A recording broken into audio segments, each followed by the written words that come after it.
Habits are a big part of who we are. What we do habitually makes up much of what we do entirely. In fact, it's estimated that up to 70% of our waking behavior is made up of habitual behavior. People are highly variable, and if you can't form one habit easily, it doesn't mean that you can't form other habits easily. It takes 21 days to form a habit. Some people say 18, some people say 21, some people say 30 days, some people say 60 days. So which one is it? Does it depend on the habit that one is trying to form, or does it depend on the person that's trying to form the habit? There's a study published in 2010, first author Lally, L-A-L-L-Y. This study found that for the same habit to be formed, it can take anywhere from 18 days to as many as 254 days for different individuals to form that habit. So what I'd like to do is to take the scientific literature of how the nervous system learns and engages in neuroplasticity and apply that to habit formation, habit maintenance, and if so desired, how to break particular habits. I'd like to give you a particular tool that's gleaned from the research psychology literature. With each repetition of a habit, small changes occur in the cognitive and neural mechanisms associated with procedural memory. So I just want to talk for a second about what procedural memory is. In the neuroscience of memory, we distinguish between what's called episodic memory and procedural memory. Episodic memory is a recall of a particular set of events that happened, whereas procedural memory is holding in mind the specific sequence of things that need to happen in order for a particular outcome to occur. So think of it like a recipe or a protocol. Or if for sake of exercise, it's like sets and reps, or a particular course that you're going to run or cycle, or the number of laps you're going to swim and how you're going to perform it. It's very clear that for anyone trying to adopt new habits, getting into the mindset of procedural memory is very useful for overcoming that barrier that we call limbic friction. How do you do that? Well, a simple visualization exercise, or it doesn't even have to be done eyes closed. Oftentimes we hear visualization exercise. You think about sitting in the lotus position, eyes closed, and trying really hard to visualize something. It doesn't need to be anything like that. It can simply be, if you are deciding to adopt a new habit, to just think about the very specific sequence of steps that's required to execute that habit. And I'll use a trivial example, but this could be applied to anything. Let's say I want to get into the habit of making myself or someone else in my household a cup of espresso every morning. I would actually think through each of those steps, walk into the kitchen, turn on the espresso machine, draw the espresso, walking through each of those steps from start to finish. And it turns out just that simple mental exercise done once can shift people toward a much higher likelihood of performing that habit regularly, not just the first time, but as they continue out into the days and weeks that follow. So that's remarkable to me, and the literature is really robust. So now I'd like to discuss a second and what I think is perhaps the most powerful tool for being able to acquire and stick to new habits. The tool that I'm referring to is something called task bracketing. And the neural circuits associated with task bracketing are basically the neural circuits that are going to allow you to learn any new type of habit or break any habit that you'd like to break. We have in our brain a set of neural circuits that fall under the umbrella term of the basal ganglia. The basal ganglia are involved in action execution, meaning doing certain things, and action suppression, not doing certain things.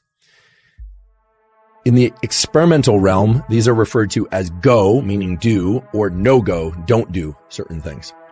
And some of us fall more into the category of we find it very easy to do certain things, but harder to not do other things.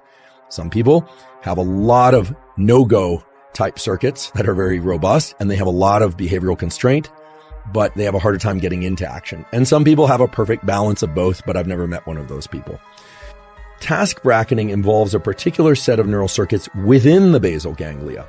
We have particular circuits in our brain that are devoted to framing the events that happen just before and as we initiate a habit, and just after and as we terminate a habit. In other words, it acts as a sort of marker for the habit execution, but not the execution of the habit per se. Now, this is very important because task bracketing is what underlies whether or not a habit will be context dependent or not. whether or not it will be strong and likely to occur even if we didn't get a good night's sleep the night before, even if we're feeling distracted, even if we are not feeling like doing something emotionally, or if we are, completely overwhelmed by other events. If the neural circuits for task bracketing are deeply embedded in us, meaning they are very robust around a particular habit, well, then it's likely that we're going to go out for that zone 2 cardio no matter what, that we're going to brush our teeth no matter what. In fact, brushing our teeth is a pretty good example because for most people, even if you got a terrible night's sleep, even if everything in your life is going wrong, chances are, unless you're very depressed, if you're going to leave to work, or even if you're not, that you're going to still carry out the behavior of brushing your teeth in the morning. I would hope so, actually. But you are probably less likely to perform particular habits that are not what you deem as necessary. But if you think about it, brushing your teeth, exercise, eating particular foods, maybe engaging socially in particular ways, you are the one that places any kind of value assessment on which ones are essential and which ones are negotiable. So task bracketing sets a neural imprint, a kind of a fingerprint in your brain of this thing has to happen at this particular time of day, so much so that it's reflexive. While it is important to think about the sequence of events that would be required in order to engage in that behavior, that procedural memory visualization exercise we talked about before, that will help.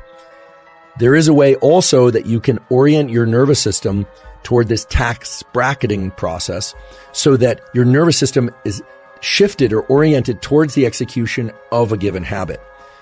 So this is sort of like warming up your body to exercise. When the dorsolateral striatum is engaged, your body and your brain are primed to execute a habit, and then you get to consciously insert which habit you want to perform.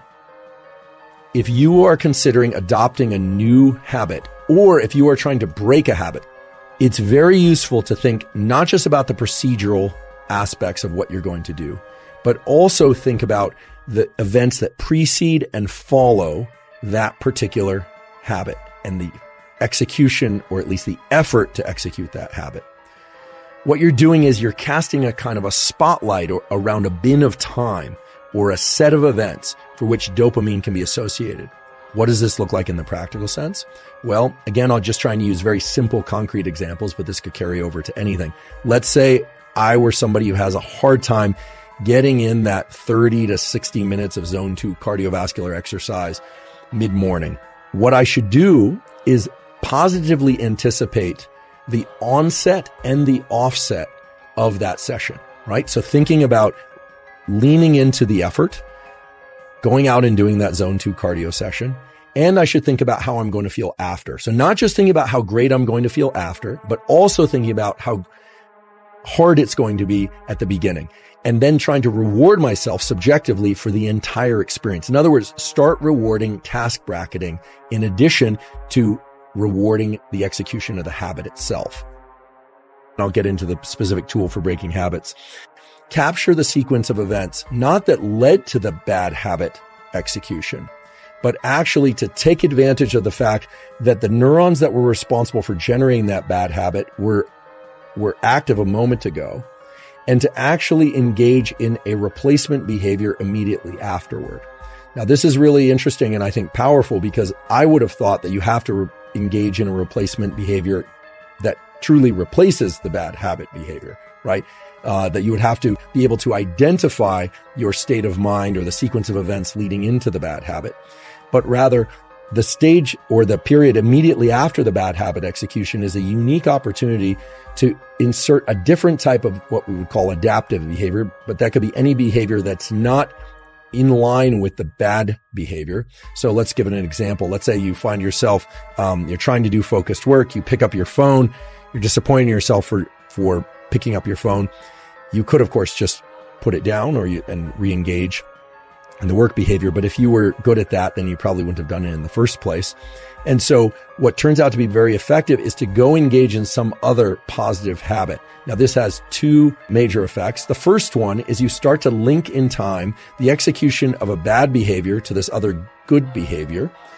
And in doing so, you start to recruit other neural circuits, other neurons that can start to somewhat dismantle the sequence of firing associated with the bad behavior. In other words, you start to create a kind of a double habit that starts with a bad habit and then ends with a good habit. And that seems to create enough of a temporal mismatch so that then recognizing when you're heading toward the bad habit becomes more apparent to you. So again, I want to make this very, very concrete. Let's say that the behavior is reflexively picking up one's phone. You do that, you think, oh goodness, I did it again. Here's what I'm going to do. You would set that down and then you would engage in some other positive behavior that you've deemed positive. And here it's very subjective, so it's hard for me to give an example that will necessarily make sense to everybody. But perhaps you're working on hydration, so maybe you go have a glass of water. Maybe you are trying to do breath work or something. Maybe you are trying to enhance your language speaking skills, and so you go and you spend 5 minutes doing a particular type of language learning. You literally exit whatever you are doing and perform that other new positive habit in the immediate period right after that, even for a short period of time. Thank you for watching, and don't forget to subscribe and like. See you next time.